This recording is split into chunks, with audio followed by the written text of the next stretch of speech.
Ladies and gentlemen, in our continued effort to break new ground in this new technology called podcasting, we actually have a podcast where Johnny is live from an international destination here on the Mike and Molson Too Good for Radio podcast. Johnny, where are you joining us from today on the podcast? Rosemont. More specifically, though, there is international in the title of where you're at. Yes, that's true. I am at the O'Hare International Airport, where behind me there is a United flight loading to go to the international destination of Appleton. Very, very international. Internationally acclaimed Appleton, Wisconsin. You know who you may see at that airport? Our friend, the Big Hurt, as well as Doug Flutie. Yeah, why is that? Because they travel a lot. Because a lot of, they'll She'll Like It Twos have to be taken care of in this world after eugenics. So they're constantly traveling. Yeah, I'm not seeing a lot of women walking around, so maybe that's what's going on. It could be. It's just a eugenics-fueled airport there at O'Hare, ladies and gentlemen. And there's the eugenics joke of the day, so we can move on here, the Too Good for Radio podcast. We begin with a couple of follow-ups. I think it was about a year ago, we did this story about the guy in Colombia, Johnny, who married a rag doll. Remember this? Yes, I do. He actually had been down on his luck in love and then built this human-sized rag doll, was like 5'2", married her and everything else. And at the time, we discussed the people who actually showed up and went to the wedding and how ridiculous they were. Well, he's taken it a bit farther now, as apparently over in Colombia, he said that his wife's health had taken a turn for the worse and had to call an ambulance to take her in because she was suffering from headaches. His rag wife took a turn for the worse? The health of his rag wife took a turn for the worse, and this gentleman actually called an ambulance in his home country of Colombia, saying that she had a headache and had fainted. And he said he called the ambulance because I don't want her to die. She is the mother of my daughter. So apparently now she's also had a child. A small rag doll has now been made. And he says he wanted to make sure everything would be okay, which is why he called the authorities. I really hope the authorities just left him hanging there and just ended this whole thing, because this is a miserable thing for everybody. You would be wrong. Oh, no. Because all he said to the ambulance was, my wife has a headache and has fainted. You need to get here as soon as possible. I don't want my child to be motherless. And that's what they found? So the ambulance comes out, they rush to his home, and then they find the damn rag doll. Now, he then made them go through the whole thing of checking to make sure she's okay. And at one point actually had a picture of her in the back of an actual ambulance to assure that all her vitals were okay. Did they also bring an ambulance for him and take him to whatever the local Looney Tune place is? They should have, but no. They continued. I don't know what it is with all these people continuing his facade of his love of his marriage to his human-sized rag doll. But at some point, someone has to. What they should have done is put the paddles on her and lit her on fire, right? Or when he came to visit, maybe they were using her to mop the floor at the hospital. Yes, take her in, and when he goes for coffee, turn her into a mop, her intended purpose, and be like, oh, man, she is great at domestic. You are the luckiest man alive. She is a fantastic mopper. Thank you for bringing her here. These floors have been a mess for weeks, and this is the first time we've had a chance to clean them. So the fact that they actually took her in floored me. Moving on, and another follow-up here on a story we did on the Mike and Molson Too Good for Radio podcast. Remember the weirdo from over in England that apparently stuck his wiener in the beak of a seagull? Which one? David Lee. Remember the? He was the guy. We have so many of these stories. I wasn't sure which one we meant. Yeah, he was the drunk guy who people say saw him forcing himself upon a seagull. Right. Well, he denies putting his wiener inside the seagull. He's actually done something worse, in my opinion. He's actually admitted to this. Here's what he actually did. Apparently, and they got new evidence, because once this story became public, some businesses around the area shared with them surveillance footage. And what they ended up seeing was something so obscene and so ridiculous that I think he should go away for even longer than he was going to with the wiener in the beak. Because what he said is he chased one bird before picking up a smaller gull and was caught on the closed caption TV looking at his phone while holding the bird between his legs and whipping up a batch of thunder. Ow. Once that ended, he pulled up his pants and gave the bird a little kick at the end. So it's not bad enough. Now, when first brought in, he said, "Oh no, the reason why I had the phone out was I was looking for a vet's phone number." But when they go ahead. You should at least take the bird out for brunch the next morning. You don't kick it in the face. No, but here's the thing. When they were able to zoom in, this is how great technology is, how good some of these cameras are. When they were able to zoom in and then they got his phone, they realized he was actually looking at adult websites while he had the bird between his legs doing the dirty dingo stuff. Wow, and that was the only way he could figure out how to handle that. Apparently so. They say chairman of the bench, Faye Gilbert, told Lee, quote, "The word bizarre has been used on more than one occasion. I have to say that as an experienced magistrate, it's one of the most unusual cases we've come across." You can't say that in the magistrate's court. "We do find this to be a deliberate or gratuitous attempt to cause suffering to an animal, or shall we say a bird, and therefore we feel that a psychiatric report would be the most appropriate in this particular case." So he's going to undergo psychiatric counseling and no jail time as of yet, but he should be locked up for a very long time for what he did to that poor bird. Well, had he been in Utah, he might not have had the opportunity to even get to the site. Why is that, Johnny? Well, it's an interesting turntables have turned here, where Utah was trying to enact a law where in order to get onto adult websites, you would have to supply some information to prove you're adult enough to go onto the adult websites. Okay.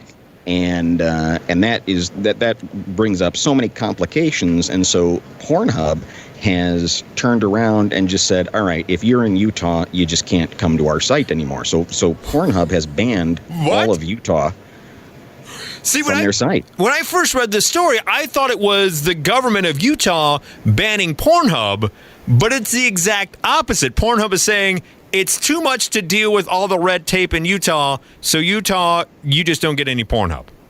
That's right. Earlier this year, the legislature and Utah Governor Spencer Cox. No, that's wrong. That's his actual name? Yes. The guy leading the charge against porn in the state is last name of Cox? He is leading the charge with his sword out front. That's a guy who's on eugenics. He really is. Signed a bill which requires adult sites to use some sort of age verification system, and it got passed. And then Pornhub said, giving your ID card for every time you want to visit an adult platform is not the most effective solution for protecting users. In fact, they go on this whole thing about now you've got your ID floating around out there on any number of sites, and from keeping people from accessing Pornhub, they'll be driven instead to sites that simply choose to not comply with the law, and that may be more dangerous because they have the good, wholesome. Right. Pornography. That'd be even more dangerous to them because Lord knows we have standards here at Pornhub, unlike those other unsavory websites with that particular material. And of course, the question that comes up is, well, can't you just get a VPN and go around it and say that your computer is in another location? And of course, the answer is you absolutely could. But somebody immediately commented, America is still America. We shouldn't have to lie about where we are in order to use free speech. And by free speech, I mean pornography. It always comes back to that, right? Yeah. It's America. I need my freedom from it. And by the way, to Pornhub's credit and their account, when you are looking for that particular type of website, the last thing you want to do is punch in more numbers and also pull out an ID. There's something else that's already going on in that particular situation. Really? I mean, who knows where your wallet even is at that point? When you've gotten to that point, Yeah. there's a specific. It's not something you happen upon, like where you maybe window shop or whatever, and you're like, oh, I found something on Amazon or whatever. I better go get my credit card. When your specific purpose is that, the last thing you want is extra steps. Yeah, your wallet is in the pants that you left in the hallway before you even started doing whatever you were doing. Correct. By the way, how are people reacting to this around you, out of context? I am hoping to God that the woman that's sitting next to me doesn't speak English, because she hasn't turned around yet. But I'm not entirely sure. I love how. I really feel bad. I feel weird. I was going to say, I love how we have one of the more sexually explicit Too Good for Radio podcasts when you are in public at the international airport. I swear to God, I came here because there was nobody even sitting anywhere near me, and I sat at the most uncomfortable chair that's kind of like right in the pathway of a lot of, where you wouldn't normally sit just because it's a bad chair. Right, and bad area. I'll be safe here. Didn't happen. She likes what you're picking up, what you're putting down. She knows she knows the eugenics. She'll like it too. Do you listen to podcasts, ma'am? Do you listen to podcasts at all? We have a really good one. It's Too Good for Radio. So basically, to wrap things up there, if you're in Utah or if you plan on vacationing there, no Pornhub for you. Although I don't know why you'd be looking on Pornhub on vacation. Usually vacation means that you're going to probably get some.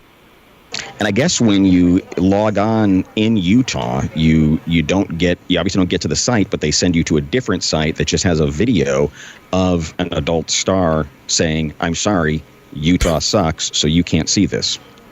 Oh my! Isn't that even worse in that moment?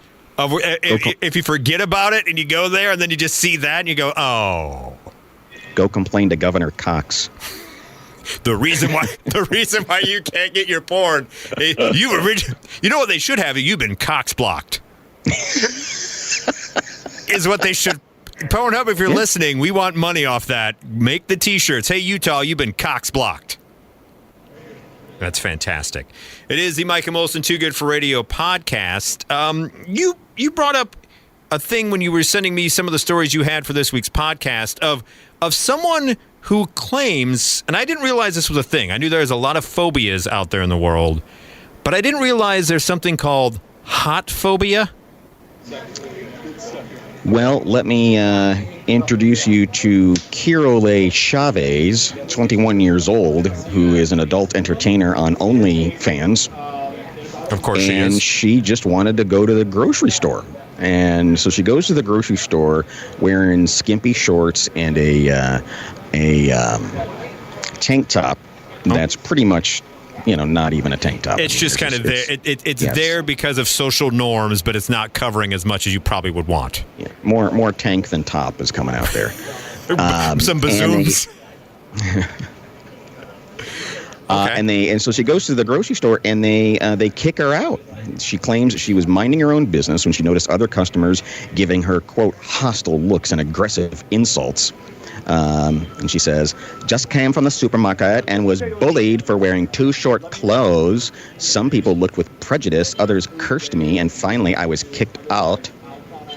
Do you believe it? I think it's absurd that women are still treated this way because we dress how we want. The truth is we go through it because we're too hot. I don't think... Okay.